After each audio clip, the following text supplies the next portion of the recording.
భగవద్గీత అధ్యాయం 1 శ్లోకం 43 శ్లోకం ఉత్సన్న కుల ధర్మాణం మనుష్యానాం జనార్దన నరకే నియతం వాసో భవతిత్యను శుశ్రుమ.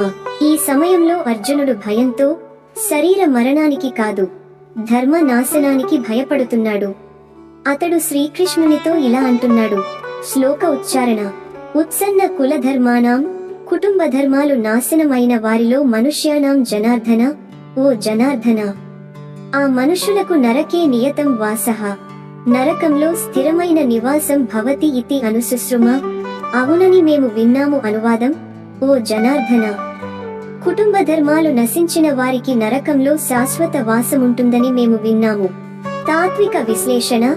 ధర్మ పరిరక్షణ ఒక వ్యక్తిగత బాధ్యత మాత్రమే కాదు, ఇది కుటుంబ, వంశ, సమాజం మొత్తానికి బాధ్యత.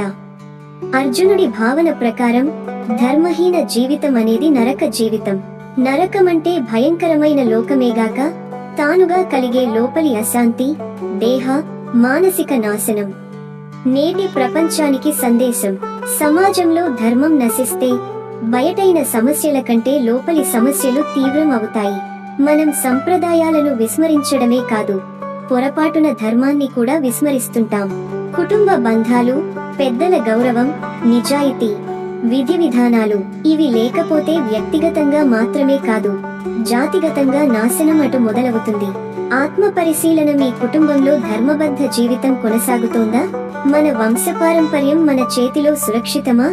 మనం మన పిల్లలకు ఎలా ఆదర్శంగా నిలుస్తున్నాం? ఈ శ్లోకం మనకు చెప్తున్నది స్పష్టంగా ఉంది. ధర్మం లేకుండా బతకడమే నరక జీవితం.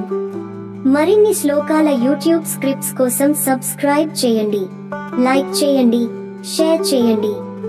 ధర్మం మన జీవన శక్తి. ధర్మం రక్షించండి, ధర్మం మనల్ని రక్షిస్తుంది.